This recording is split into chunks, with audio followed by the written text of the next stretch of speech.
This is the 7th video in a series on how to do a cybersecurity risk assessment. It forms part of the first stage of the GRC life cycle, assess risk. Previously, we completed the remaining details for each risk. In this video, we will select controls for each risk to reduce the risk to a more acceptable level. To select controls, we need to know what they are. Security controls are a form of risk mitigation. That's great, but what does that actually mean? If we go back to our car driving example to explain risk from an earlier video, if we drive our car, there is a risk of crashing it. So what are our options to address this risk? A risk can be accepted, which means we proceed with a risky activity because we feel that it is acceptable and worth it. In our example, this means we change nothing and we keep driving our car. Risk can be avoided, which means we stop doing the risky activity because we feel that it is not worth it. In this example, we stop driving our car completely.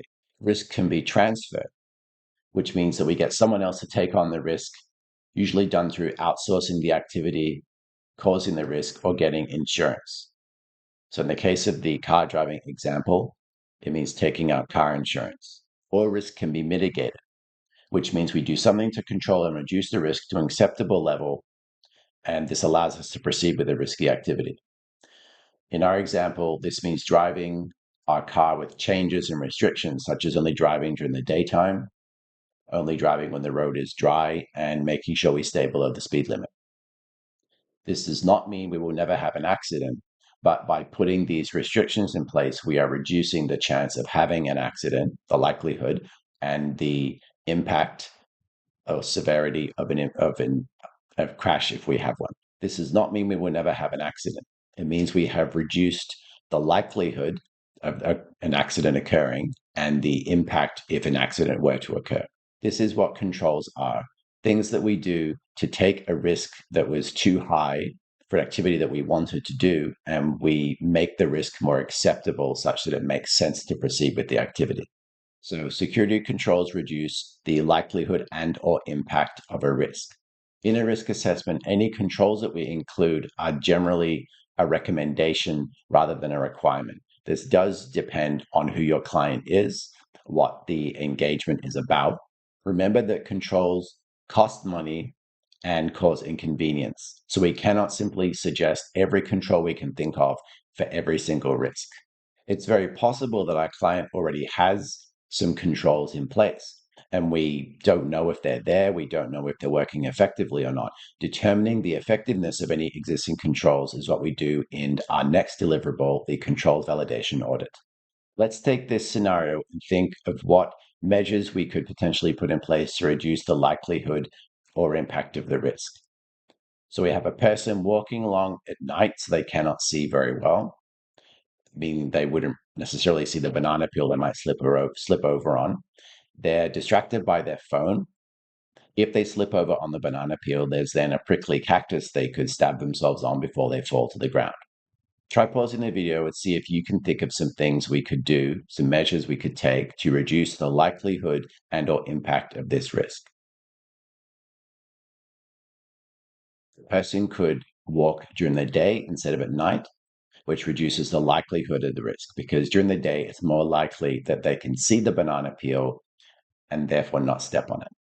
Or if the person must walk around at night, if there's some kind of restriction on what they can do, this necessity to walk around at night, then we can suggest using a flashlight so they can at least see better at night, which once again reduces the likelihood that they step on the banana peel. We could also recommend that they wear a helmet.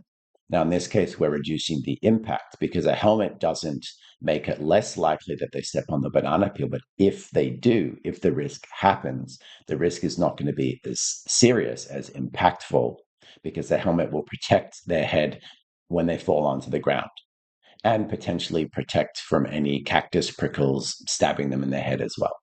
And then lastly, they could stop using their phone because this is distracting them and making it less likely that they see the banana peel. So if we can reduce the distraction from the phone by not having the person on their phone, then we reduce the likelihood that they step on the banana peel and that the risk eventuates.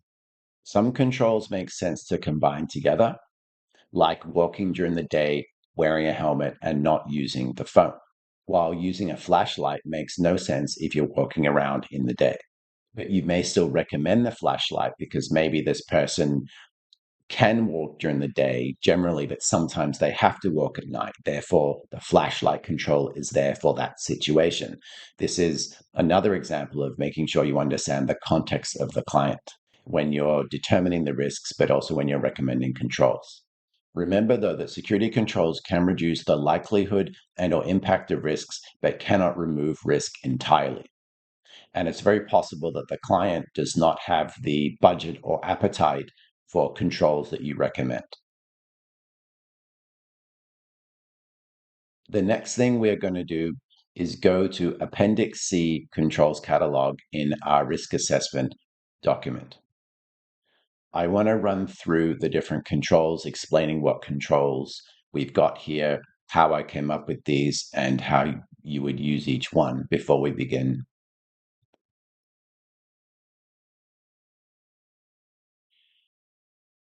Before we start applying controls to risks, I first want to go through the controls catalog, Appendix C, in the risk assessment document to explain what the different controls are that I've included here, how I came up with these, and how you would apply the different ones.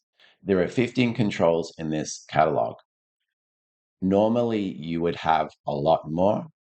I've seen 60, 70 controls before. What I've tried to do here is take similar controls with a similar effect, grouping them under a domain basically, and putting them together in a smaller number of controls to make it a bit more digestible if you're just learning this sort of stuff for the first time. The longer list of controls simply breaks up things to be more specific. So when we're doing the next document, the controls validation audit, you can say certain parts, certain specific controls are in place, other ones are not in place. This allows a more granular view of what's actually working, what is not, what is in place and maybe not working properly, and what is just completely absent. Where you have a smaller number of broader controls, as I have here, it's a lot easier for a control to have something there, which means it's not completely absent. It's somewhat there, but it's highly unlikely you have everything there. So you're probably going to have most of these controls being partially effective. Controls normally have three ratings. They're either fully effective, they're partially effective, or they're not effective.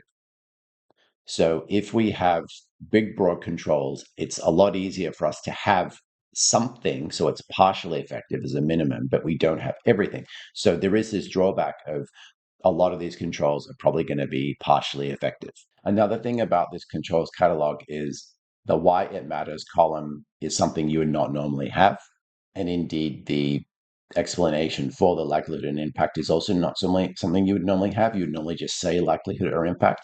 I've included all this extra information, again, to make it more easily understandable if you're just learning about this sort of stuff.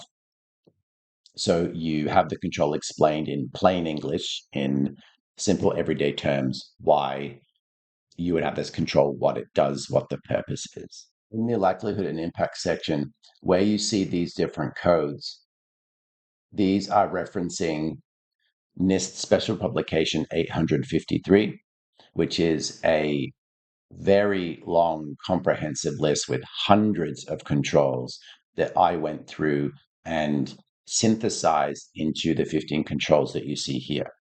I tried to pull out ones that were similar and made sense to group together to make it a bit easier to understand, because it would be overwhelming if you suddenly had hundreds of controls to deal with. So if we first look at access control is about making sure that only people who should access something have access, but also that when someone's access needs change, they might change their job role, they might leave the company, that we remove their access, because you don't want to have people maintaining access when they shouldn't. If we then look at security awareness training, this is about making sure employees understand the risks that they will face in terms of things like phishing emails and social engineering. It's making sure that people understand their role in the company's security strategy and make sure employees understand what they are or are not allowed to do using things like policies. We also want to track the completion of security awareness training so that we know who has done it, who has not. You'll have people who will come into the company as new hires. We need to make sure that they have appropriate training. You might have people who need specific training based on their job roles. If they change job roles within the organization, you may need to give them additional training. And all this ultimately makes the company more secure because hopefully employees can identify threats before anything happens. Logging and auditing is then about making sure we have a record of different things that happen. When a user does something, when they create a file, they run an application, when they delete something, they transfer something, when a system or a piece of software does these sort of things, we want to have a record of the different actions that different types of entities take so that we can then hopefully identify a pattern that looks suspicious so we can shut down something bad before it happens. Or at the very least, if something bad does happen, we can go back and examine the records of what went on to try to understand so we can predict the same thing happening in the future so we can see this pattern. We also want to make sure that we protect the logs. We don't want to have someone who can do some bad things and then go and delete the records of the bad things that they did. We need to maintain the logs for a sensible period of time as well, because we don't want to have a situation where something bad happened a while ago. Someone said they just noticed that. And when they go to investigate, we don't keep the records for very long. So we simply don't have records going back far enough to see what happened. Security testing and risk management is then, in a way, what we're doing right now with this risk assessment. It's actively going out and looking for problems within the organization, whether someone does penetration testing, which is essentially ethical hacking. Someone is hired to try to hack in, and they give the results of their effort to the company to say, here are the problems that I found, because you want to be able to fix these before an actual hacker comes along and does the same thing. We also have vulnerability scanning when we're looking for code vulnerabilities, for example. It's all about understanding where the weak spots in the organization are, finding them before someone malicious does so we can do something about it. So hopefully when a malicious actor does come along, there are far fewer ways for them to attack the organization. Configuration management is about making sure we've set stuff up in the most secure way possible. And make sure that we don't have things active if we don't need them. We shut down components or systems that we don't need, because the more you have operating and available, the more attack surface, as they say, is available. So we want to turn things off if we don't need them, maybe partially turning off certain functionality. We want to only use the bits that we need, essentially. And we also need to make sure that the ability to change things is carefully tracked, that there is an approval process. We don't want people to be able to go in and just make whatever changes they want. And we don't know who made the changes. We don't know why they did. Continuity and recovery is making sure if something does go wrong, we have a plan, a backup plan, so that we can continue to operate as close to normal as possible while we are fixing the problem. When we say continuity or business continuity, this is more of a focus specifically on the business processes of the organization. When we talk about recovery, we're more talking about, in a technical sense, if the systems of the company had a problem themselves. So if you imagine a company relies on all these different cloud-based tools and systems, the company cannot control any of that other than having a backup way of doing things if a system had a problem. On the other hand, if the company hosts its own software, if it writes its own code, you therefore have some control over the technical side. This is where we'd be looking at recovery, where the company has some input over the technical side. Identification and authentication is all about making sure people have to identify themselves and then confirm who they are before we give them access to different things. If we're going to try to control access to things, for example, or we're going to record who does what, we first need to understand who this person is or who the system is before we can decide what they should be allowed to access and record down what that entity is doing within a system. Incident response is all about having a plan in place so when something does happen, people aren't panicking and they have a sensible way to go about identifying and correcting the problem. It's about staff being trained and having practice with the plan, with the process, so that they are a bit more comfortable and not as panicked. They know what their responsibility is. They are better able to identify incidents and then take the correct action. We also want to make sure we have systems in place to test the system out and then learn from how the testing went, but also learn from how real events go so that we can improve the process over time, make sure that the training is adequate, that people's understanding and performance is adequate to reduce the impact when a future incident does occur.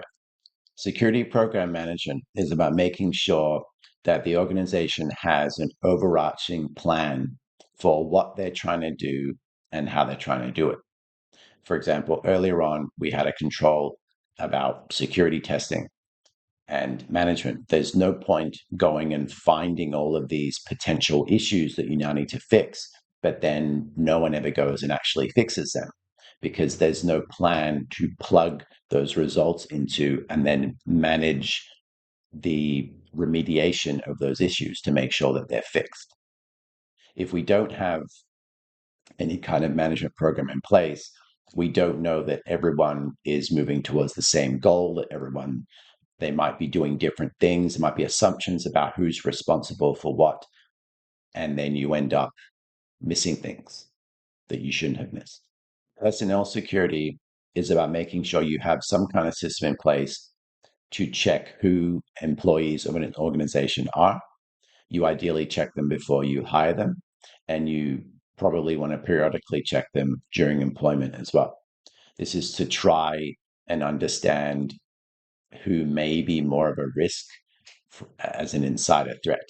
Privacy protection is about understanding what your privacy obligations are, your legal and regulatory obligations, how you need to obtain consent from customers. You need to be clear and upfront with things like your privacy policy, with data processing agreements, why data is collected, how it's being collected, how it's being used, whether you're going to sell it on to somebody else or not, and also making sure that when you are looking at your current business processes and any new ones, any new tools you might be using, you do a privacy impact assessment to understand how this will change the risk profile and what specific controls you might need to put in to reduce the impact of a privacy compliance breach.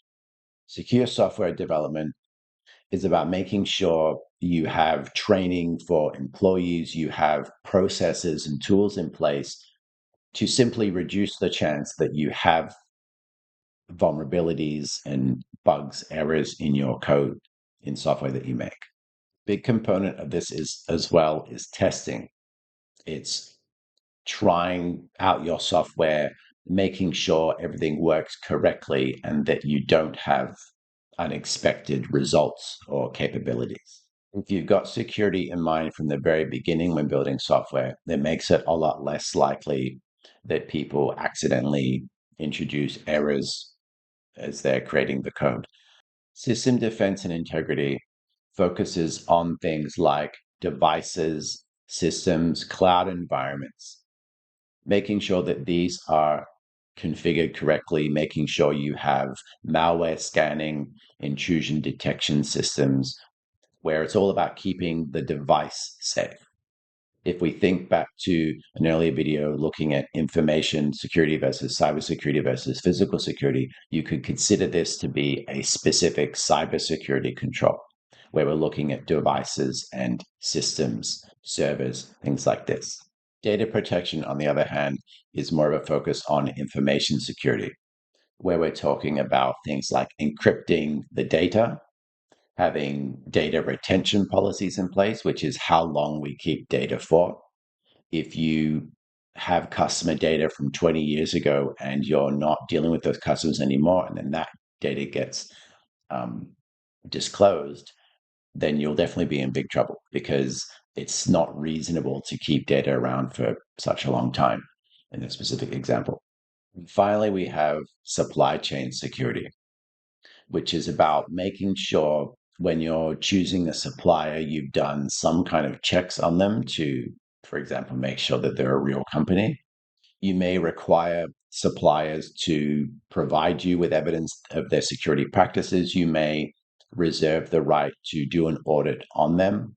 Ideally, you have them audit themselves and provide the results to you. You also just need to factor into your overall operations the fact that you may have this supplier unavailable, their products may be defective, service is down. What are you going to do? If we now go back to our risk table and start out with risk one, we can put in some controls that we think make sense considering the nature of this risk: unauthorized access to CTL files and systems. Since this is an access control risk, of course, probably the most important control is to have access control in place. If we want to make sure we don't have unauthorized access, we need to make sure that users can only access things that they should be authorized to access. This is not only setting this up once, as mentioned before. Employees may change their role at the company. They may leave the company. We need to make sure that we are changing their access as we need to. We need to make sure that we are regularly reviewing people's access, such as quarterly, to make sure it still makes sense. We also want to make sure we have logging and auditing in place. So if we do have unauthorized access, we can go back and see who was the user and then try to understand internally how did the systems fail such that we allowed this person to have access to something they shouldn't have had access to. Alternatively, we could have a malicious actor who hacks in and then accesses things that they weren't supposed to access and or discloses this to the outside world. And we can then understand which account was hacked and hopefully how that hack occurred so we can prevent it in the future. If we have security testing and risk management, we may have penetration testing, which tries to hack their way in and see what damage they can do. They could see that if they do a certain type of thing, if they exploit a certain vulnerability, then they can get unauthorized access. So this is highlighting to us ways that hackers could do this. So hopefully we can shut down this pathway before an actual hacker comes along and does whatever this thing is. Configuration management is making sure that we have things configured so we don't have unauthorized changes, we don't have things left on or open. Something that should be closed off might be publicly accessible, so anyone can just access it by mistake. I've seen this before. So we want to make sure that we are shutting down things we don't need and we just have the minimum that is required to get the job done. We want to make sure that we have people identify and authenticate themselves, confirm who they are, because their role determines what they should be allowed to access to do their job. So we need to be able to identify people, know who they are, then we can assign them proper access. All of these things feed into an overarching security program that we use to make sure the different pieces are in place, they're all working together, making sure that we're achieving the outcomes that we want to. Personnel security, I'm going to delete because I did have this here originally as a single access control risk, and then I split it out into unauthorized access and then misuse of access. So personnel security more belongs in the next risk. We've then got privacy protection. We need to make sure we are legally allowed to collect the information that we have. We need to make sure that we are using it as we stated we would, that we're complying with privacy obligations, because if we have unauthorized access and then the disclosure of confidential information and we were found to not be doing what we said, we might have stated publicly we're only collecting this information to do something, and then we go and do something else. If that thing gets revealed, then we could be in big trouble. And then if we're talking about sensitive information, personal information, data that we want that is confidential and we want to protect access to, it makes sense to do things like encryption. Encryption means that if the data is stolen or disclosed, people cannot necessarily break the encryption and access it, so it reduces the impact. And we also would have things like, as I mentioned earlier, for data retention. If you are storing confidential information, you don't want to be storing it for longer than you really should, because if you had this decades old treasure trove of accumulated information, that'll be far worse if that's disclosed rather than only keeping the more recent information that you need. Or risk two, misuse of access to CTL files and systems. Similar to the previous risk, we want to make sure that we have access control in place. So if people are misusing access, they've only got access to stuff that they really should be accessing. We want to limit this as much as possible to only the things the person really needs to access. We once again need logging, because we want to understand if someone does misuse their access, who was it, who accessed what did they do with it? We need to have a record of this. For security testing and risk management, it's not so much here about someone coming in and doing penetration testing. It doesn't really apply as much because here the person has authorized access. They should be accessing these things.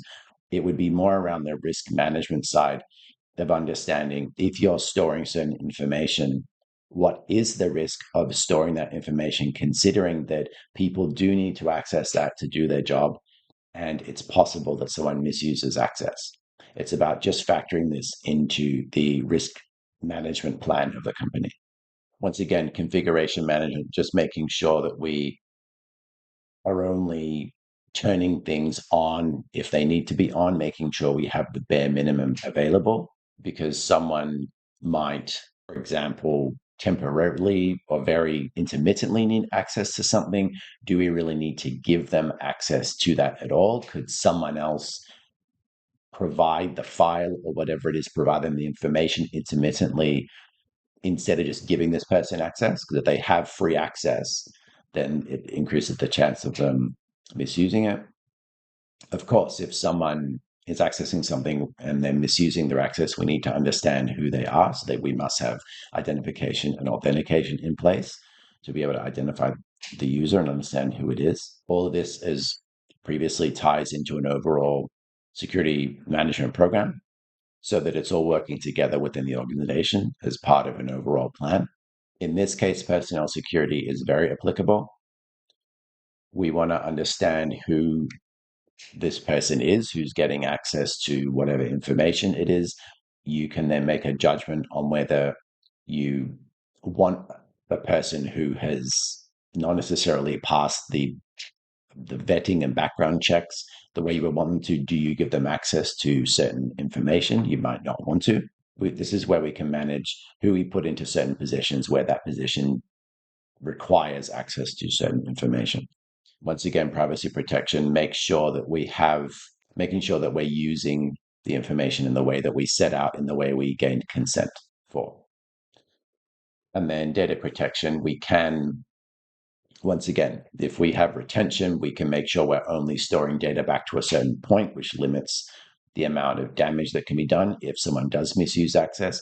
It wouldn't be so much about encryption in this case, because if the person has legitimate access, then that means they can decrypt it, or their device or system decrypts it for them. But it's more about making sure that we just limit the amount of information that's there that they can access if they were to misuse their access. Moving on to ransomware deployment. Access control could be applicable in this case, since we talk about the idea of employees potentially storing information locally on their device. If someone had access to stuff that they shouldn't really have access to, maybe It wasn't seen as a big deal. It helped them do their job. They needed access occasionally, so it was just easier for everybody to give them access. They might have all these things stored there that they wouldn't otherwise have. And so this then increases the severity of the risk because the ransomware may look for information like that and extract it, in addition to locking down the device. Security awareness training is a big one. It's about making sure people are aware of how ransomware is delivered, what it looks like, what the warning signs are, and then how to react if they think they have downloaded something. Logging and auditing is always useful to have a record of what happened so we can try to understand it better and prevent it or reduce the occurrence in the future as we do our incident investigation. Security testing and risk management. We need to understand, for example, as we're doing right now in this assessment, what is the risk of ransomware if you had someone's device locked down, if you had someone's account hacked, and then that account is used to deploy ransomware to the servers hosting the DLP, and it shuts everything down. Configuration management, we want to have as little functionality available as possible to reduce the ability for malicious actors to attack the system. As for the risks, we've already done it. Will probably be for most of the risks here. We also have the security program management because we're trying to align our efforts for all the different controls across all the different risks together towards the same objective instead of having a disjointed approach. In this case, we've got system defense and integrity because we have the system itself that can potentially identify the ransomware and shut it down before it does anything. This would be the case for other malware as well. And then in the case of data protection, since we have the possibility of confidential data being exfiltrated and disclosed, if we have encrypted that, then it makes it more difficult for whoever deployed the ransomware and stole that information to do anything with it. Risk number 4, an employee device is compromised. Since the compromised device might be used to get access to the employee's account to access everything else, in many cases they could be linked together anyway. We do want, again, access control so that a compromised device slash compromised employee account have limited access only to what the employee really needed to access to do their job. We want to have security awareness training so that the employee is less likely to have their device compromised. They might recognize phishing emails. They would hopefully avoid public Wi-Fi. If they had to use public Wi-Fi, they would ideally use a VPN.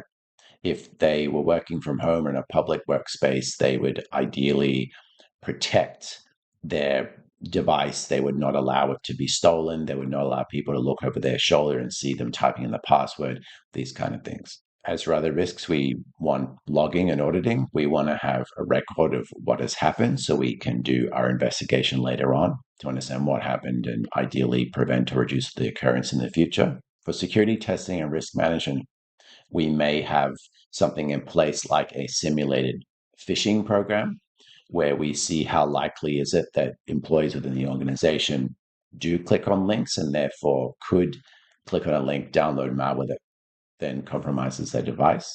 Configuration management, we want to once again shut down things we don't need as much as possible to keep it to a bare minimum, which may include, for example, we don't allow the device to have random USB drives plugged into it. The employee may find a USB lying around, especially in a public work environment. It might be infected with malware, and the intention is for some curious person to pick this up and try plugging it into their laptop to see what it is, what it does, and then it infects their laptop. We may configure the laptop, for example, to disallow any kind of unknown USB device to be plugged in. As always, this fits into the overall security program across the company. We'd, similar to the ransomware, be looking at having anti-malware or antivirus software installed on the laptop and make sure that we're monitoring what is going on. We're looking for suspicious behavior and patterns on the device. And we want to make sure that the hard drive of our device is encrypted to ensure that the laptop is stolen, for example, or compromised, that no one can simply use the information that's on it because they have to first try and decrypt it. For risk 5, loss of critical business data, we could look at access control, since the information loss could be due to employees accidentally deleting things or overwriting things, accidentally modifying things, or maybe even deliberately. If we restrict who has access to certain critical information, we're reducing the ability for someone to accidentally or deliberately delete the critical data. We also need logging and auditing so that we have records of how this data was deleted.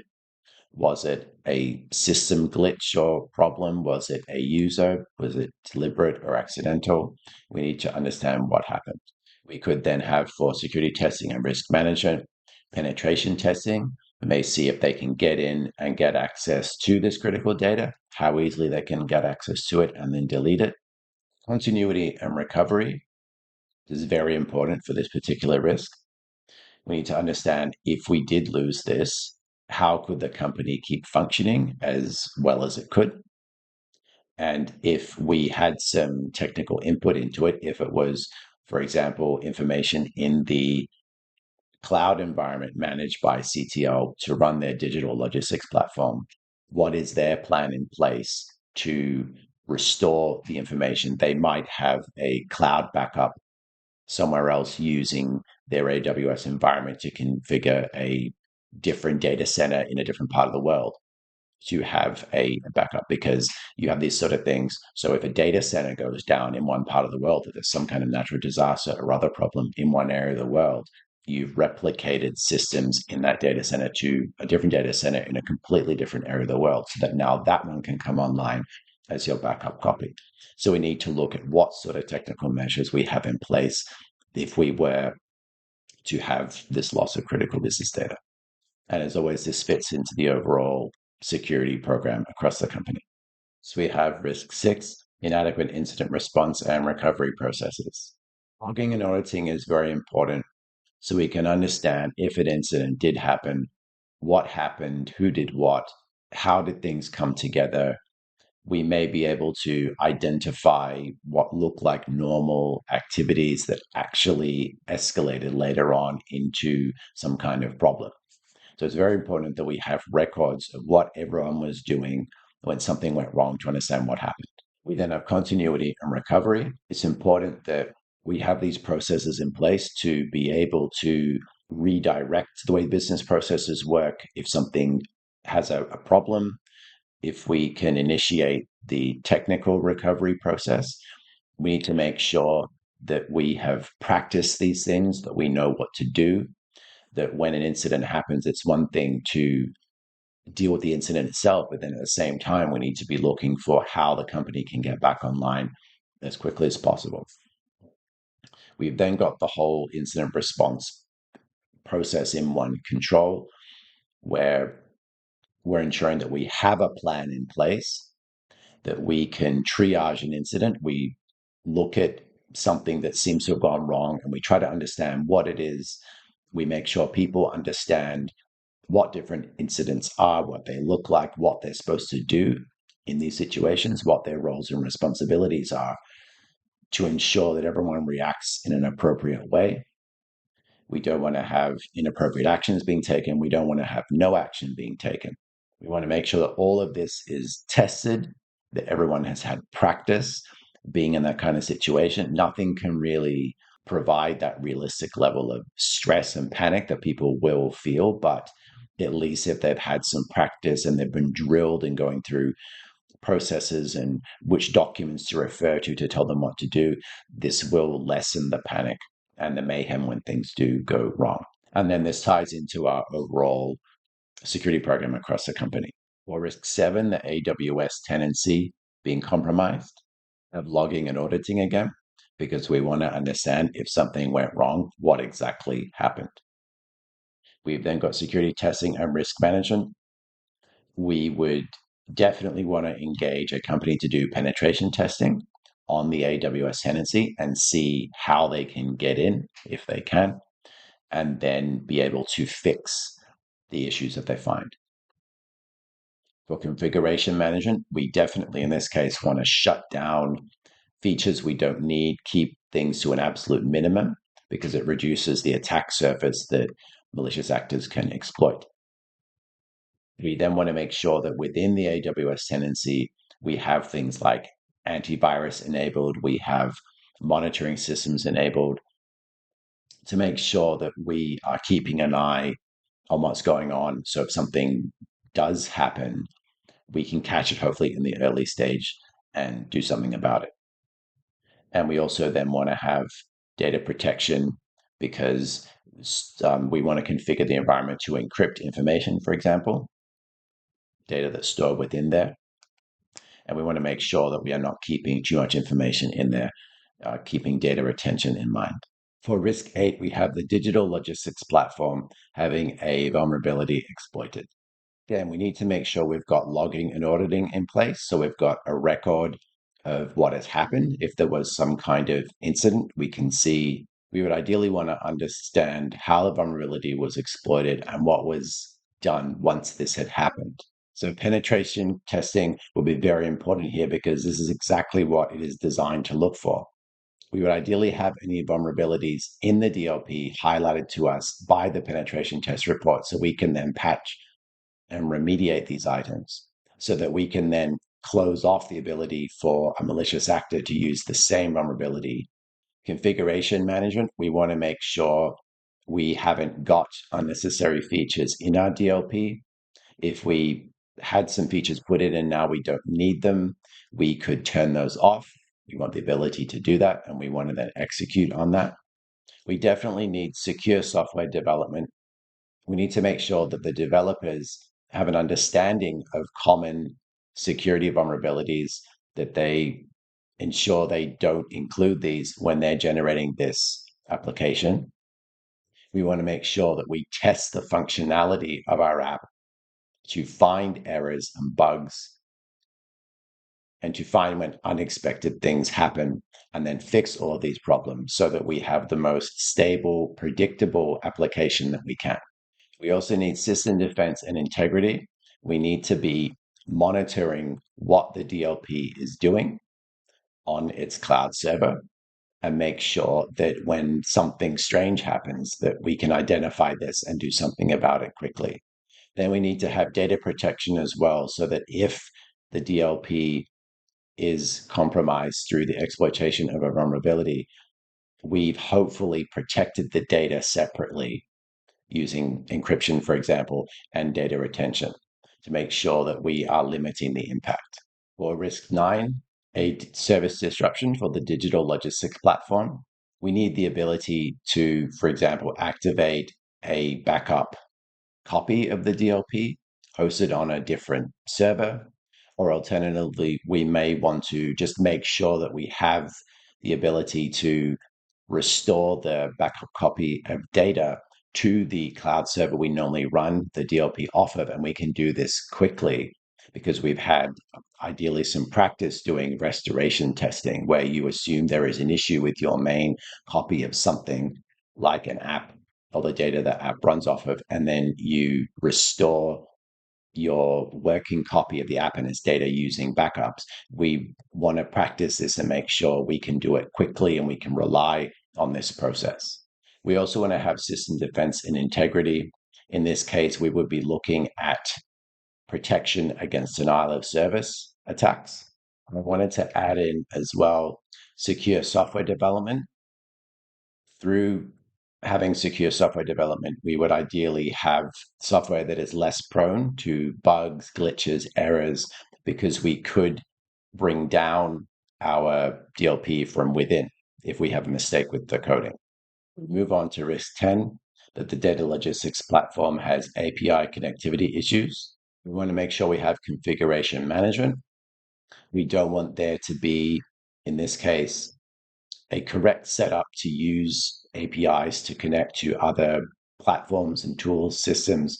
Then someone goes in and makes an unauthorized change to the DLP. So now we've introduced an error where we have this problem of API connectivity because we've created a coding error.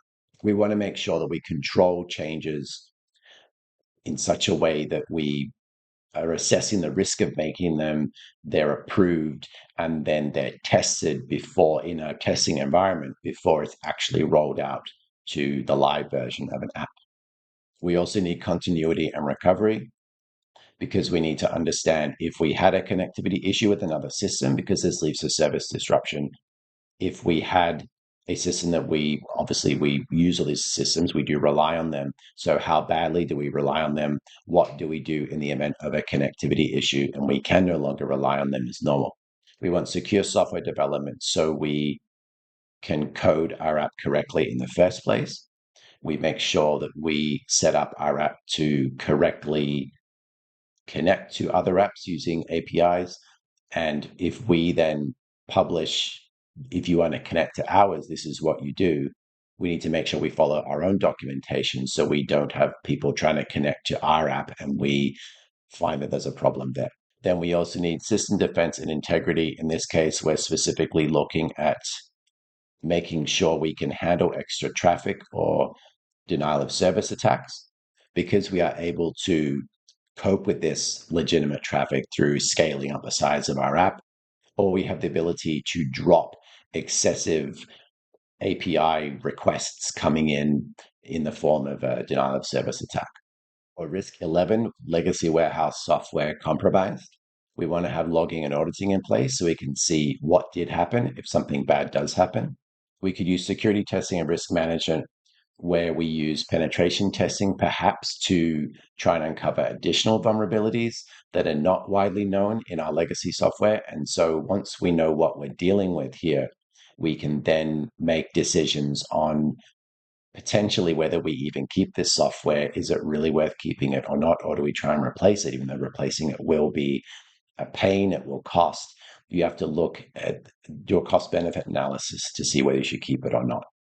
Configuration management is then very important to make sure that we really do reduce the attack surface of the legacy software as much as possible by turning things off, making sure we have the absolute minimum, making sure that people cannot just go in and change things without having a good reason and going through an approval and testing process.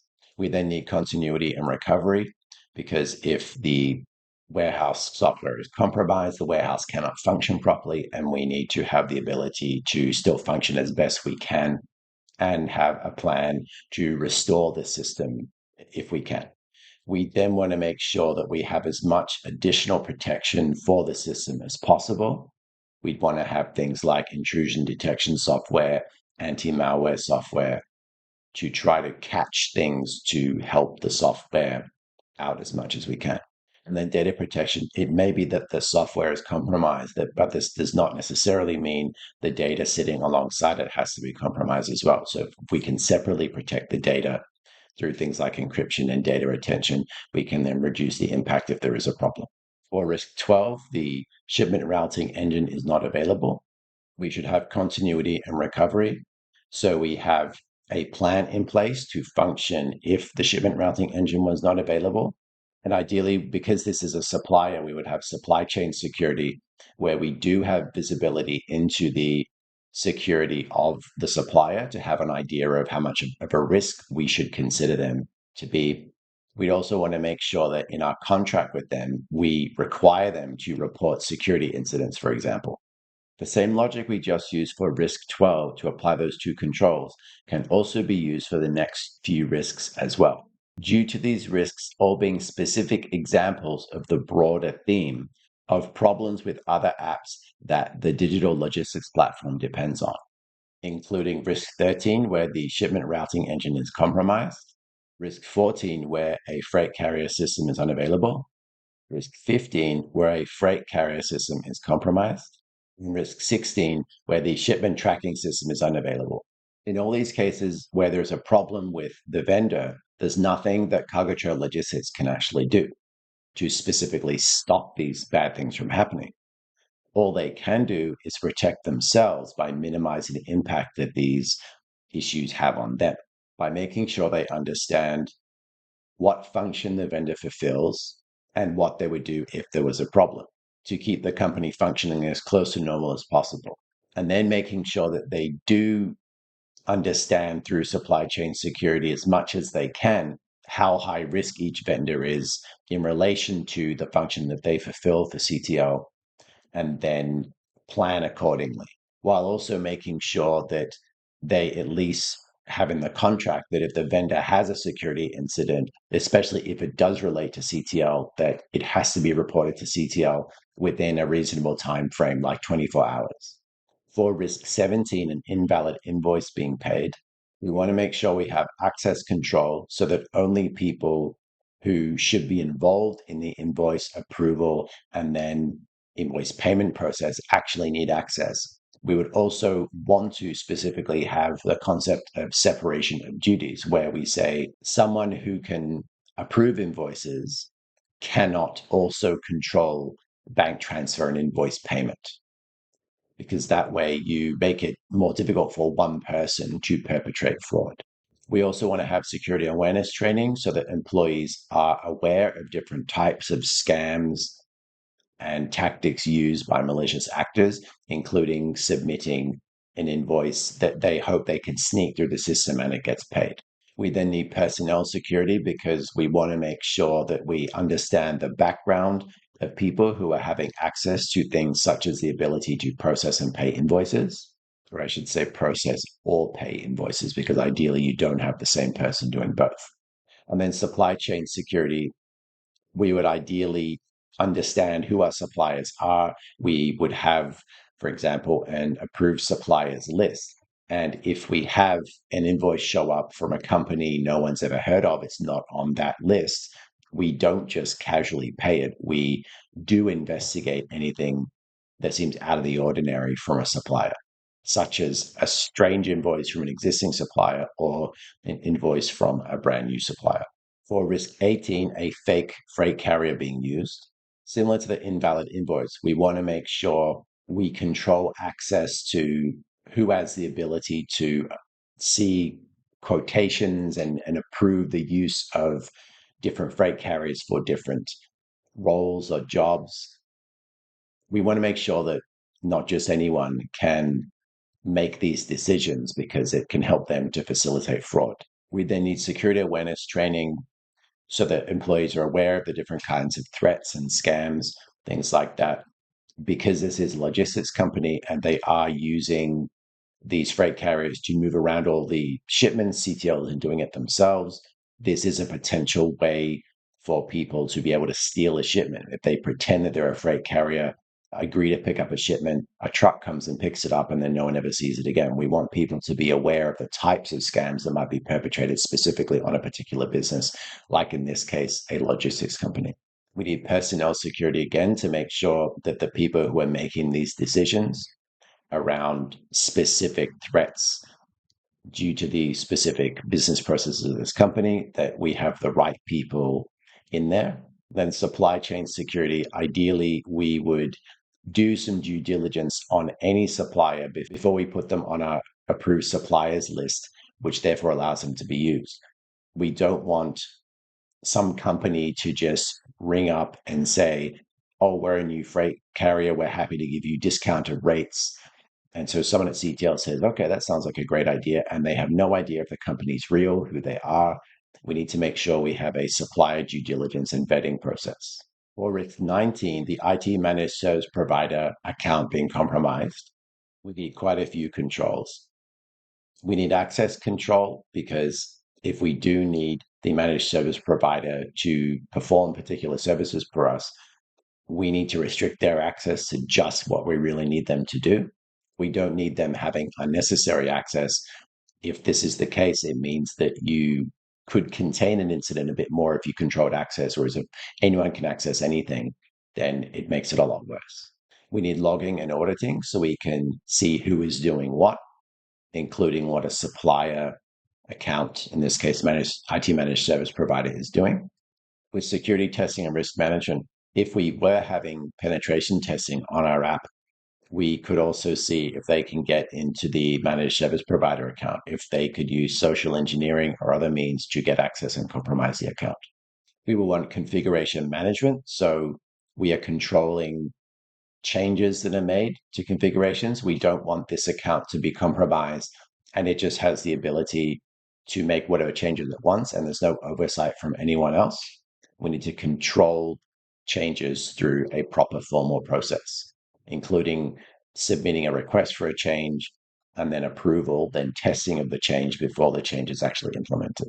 Because we rely on this Spanish service provider to give us IT support, if there was a problem, if they had some kind of incident, then is CTL able to continue without any IT support potentially while the other company is doing an investigation? And because they don't know which accounts are compromised, who is doing what, there will be confusion and difficulty. So we would need to be able to continue as best as possible during that period. We need the IT managed service provider account to have the same authentication, ideally very strong authentication, including two-factor authentication, considering their ability to potentially access many CTL systems, including devices, since they're managing endpoint security.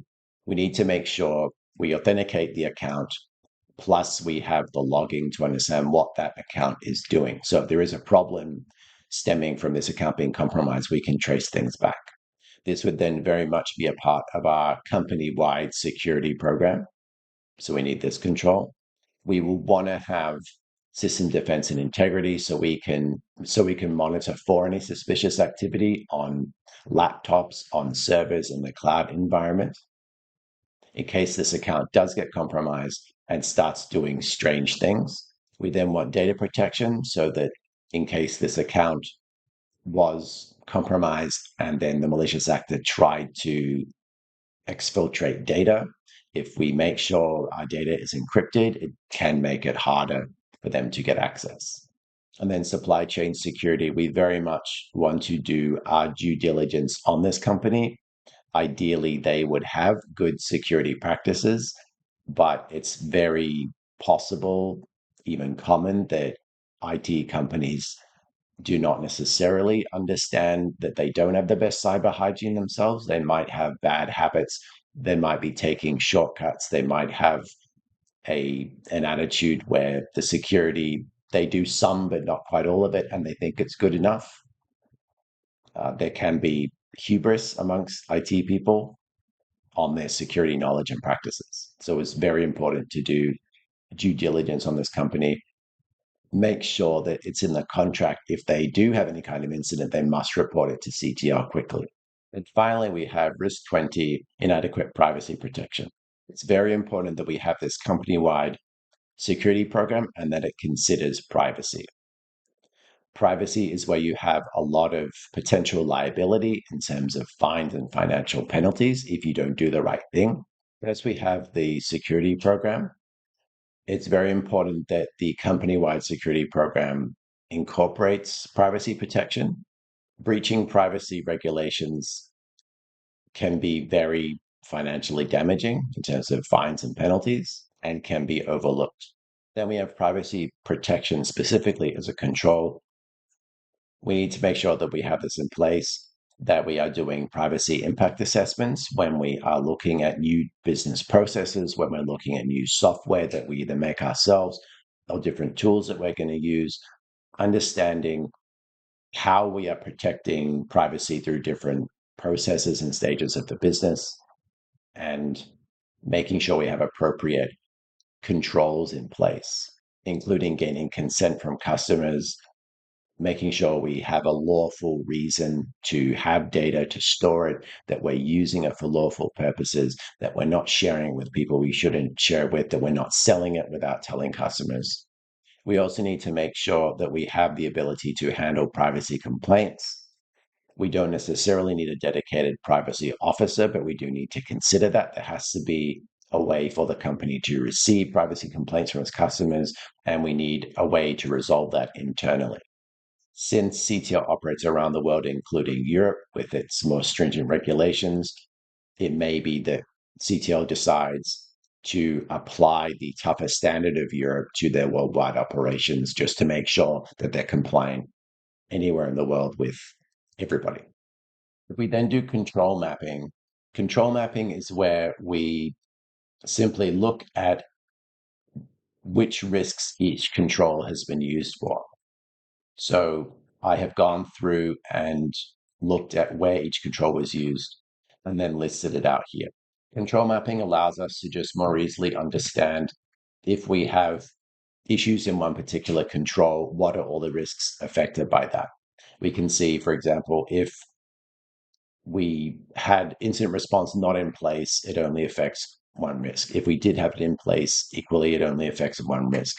Control mapping is also about taking your controls here and applying them to another framework or set of documentation. So in this case, I've used NIST Special Publication 853 as the inspiration for all of these controls.